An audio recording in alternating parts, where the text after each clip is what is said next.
Oke guys, kembali lagi bersama saya. Nah, di video ini saya ingin bercerita atau berbagi kepada teman-teman tentang pengalaman teman saya. Nah, di samping saya ada teman saya, teman lama, namanya Pak Furkon. Dia dosen UIN Banten dan dosen UMT. Sehat nggak? Ngomong-ngomong katanya kemarin baru pulang dari Tunisia ya? Ya, saya datang ke sini tanggal 7 Juli. 7 Juli? Iya. Oh, luar biasa banget. Nah, kita korek-korek ya tentang pengalamannya yang menurut saya sangat berharga. Itu dalam program apa sih Pak, Tunisia? Itu program pengajaran bahasa Indonesia untuk penutur asing. Tugas sih? Iya. Itu program dari mana? Program dari Kementerian Pendidikan dan Kebudayaan. Kebudayaan. Jadi ada program disebarkan kepada masyarakat, semua orang, maksudnya semua orang bisa daftar ya? Ya, semua orang bisa daftar asal memenuhi syarat-syarat tertentu. Tentu. Dulu angkatan Bapak angkatan berapa? Itu angkatan ke-8. 8. Iya. Ada berapa orang yang lulus saat itu Pak? Banyak ya. Pokoknya tersebar ke beberapa negara, tidak hanya Indonesia. Ada yang ke Thailand, Vietnam, India, Jerman, Prancis, Mesir, Tunisia, Rusia, beberapa negara. Beberapa negara. Itu nama programnya tadi, punten saya lupa. Itu program BIPA. BIPA itu Bahasa Indonesia untuk Penutur Asing. Asing. Iya. Oh, luar biasa banget. Nah, kebetulan Bapak dapat yang ke Tunisia. Wih, luar biasa. Ada berapa orang yang saat itu ke Tunisia? Kata Bapak? Satu, saya aja.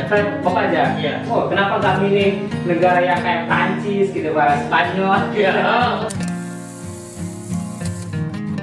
Untuk ke Prancis, itu seharusnya kita harus main berbahasa Prancis. Karena kemampuan bahasa Prancis saya itu masih dasar ya. Cuman A2. Jadi belum mencukup untuk ke Prancis. Tapi kalau Tunisia, itu bahasanya dua, Arab atau Prancis. Dan Bapak punya kemampuan bahasa Arab dan bahasa Prancis. Iya, bahasa Prancis dasar. Dan itu mungkin juga salah satu yang membuat Bapak lolos ya. Di antaranya itu. Wih, luar biasa. Di sana berapa hari, dari bulan apa? Saya tiba di Tunisia itu 11 Februari. Pulang ke Indonesia 7 Juli, berarti sekitar 5 bulan. Oh, 5 bulan. Nah, jadi Pak Furkon ini kemarin baru pulang dari Tunisia dan katanya ngajar bahasa Indonesia ya? Iya. Di kampus apa tuh kemarin saat ngajar? Di Universitas SUS, di kota SUS. Di kota SUS? Iya. Dan itu salah satu kampus terbaik nggak di kota tersebut? Ya, salah satu kampus terbaik untuk kampus umum. Jadi kampus SUS itu ibaratnya kalau di Indonesia itu seperti Unpad, UI. Itu kan kampus besar Pak, maksudnya. Iya. Kalau Unpad, UI Indonesia, ya kalau skala nasional atau kampus-kampus baik ya, itu juga kampus baik. Tapi untuk kampus Islam di Indonesia itu Az-Zaituna. Az-Zaituna, Iya. Yang nomor 1. Untuk kampus Islam. Jadi mahasiswa Indonesia rata-rata itu kuliahnya ke Universitas Az-Zaituna untuk mengambil program studi keislaman. Kalau yang kampus Bapak ngajar itu kampus umum. Itu kampus umum. Jadi di sana tuh jurusannya seperti ekonomi, teknik, sastra, kedokteran. Ya, jadi di Universitas SUS itu tidak ada jurusan keagamaan. Nah, saya juga ingin tahu, Bapak kan ngajar juga di Indonesia ya, maksudnya di UIN Banten dan juga di UMT. Nah, ketika ngajar di kampus lain, yaitu di kampus tadi Tunisia, apa sih Pak perbedaan yang mencolok mahasiswa di sana sama mahasiswa di sini tuh Pak? Pernah nggak maksudnya mereka ya kayak tahulah kalau mahasiswa Indonesia malas sedikit gimana kalau ngerjain tugas gitu Pak. Coba juga tahu itu. Hampir sama mahasiswa di sana juga kadang-kadang telat. Ketika mengumpulkan tugas ada aja alasan. Karena beginilah, karena begitulah. Ya. Terus kampus di sana karena itu kampus umum, jadi ya budayanya pun ya budaya dari berbagai macam negara. Ya, karena mahasiswanya pun ada dari luar Tunisia juga ada. Tapi dari Indonesia saya belum dengar ya. Ya, karena yang dari Indonesia saya dengar tuh ke Zaituna. Ya, karena saya ngajar bahasa Indonesia. Jadi Bapak di sana ngajar bahasa Indonesia? Iya, saya ngajar bahasa Indonesia dan juga sejarah peradaban Indonesia. Oh, ngajarnya 2 mata kuliah. Iya, 2 mata kuliah. Bahasa Indonesia dan sejarah peradaban Indonesia menggunakan bahasa Arab.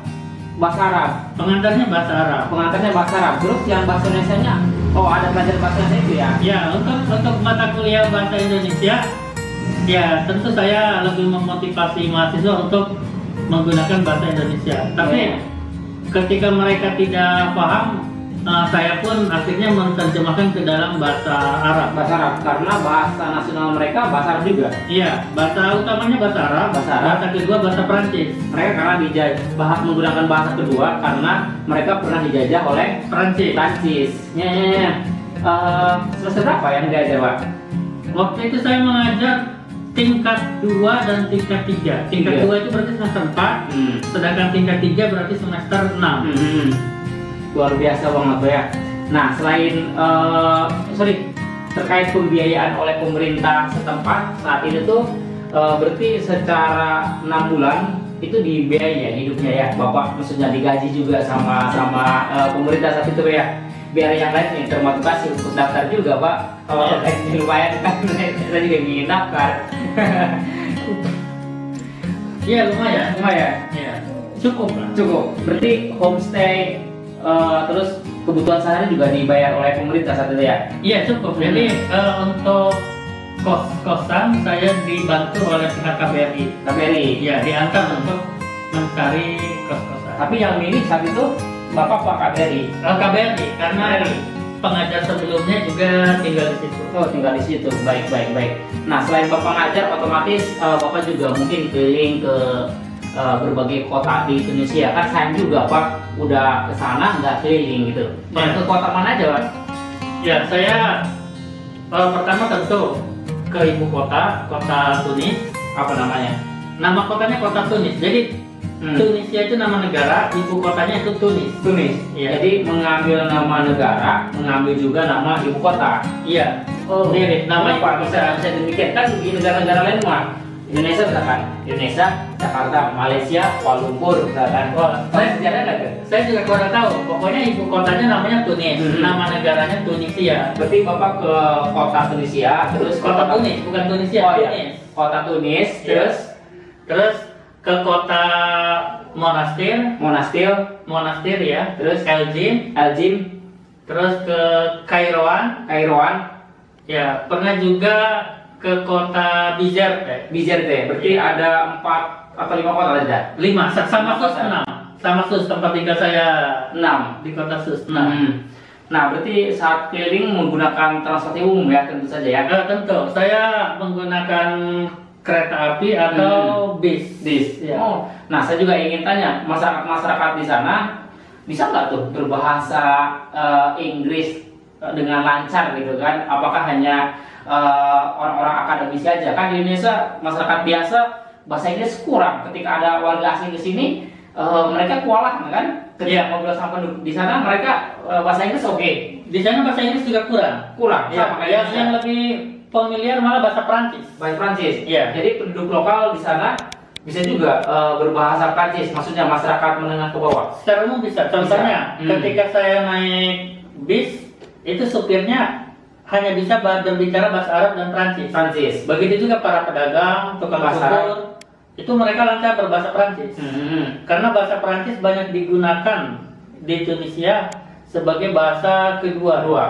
Nah, kalau misalkan nih bahasa-bahasa di ruang publik itu bahasa Arab, bahasa Prancis juga tuh teks-teks di ruang publik misalkan. Iya. Misalnya petunjuk jalan itu menggunakan bahasa apa tuh? 2 bahasa, Arab dan Prancis. Iya. Begitu juga di sekolah, buku-buku LKS itu menggunakan 2 bahasa juga. Iya. Jadi kalau untuk jurusan umum, misalnya sejarah, kedokteran, ekonomi, itu referensinya berbahasa Prancis. Tapi kalau untuk agama, misalnya di Universitas Az-Zaituna itu ada jurusan Hadarah Islamiyah atau Syariah atau juga Ulumul Quran, itu berbahasa Arab. Iya. Tes kedua ya, nanti kita diskusi lagi. Jadi terus tonton video Lanang Sejagat ya kan, agar saya semangat membagikan konten-konten tentang apapun itu, baik tentang traveling, tentang wawasan di luar negeri, atau tentang mukbang. Dan terakhir jangan lupa subscribe channel ini agar saya semangat. Oke.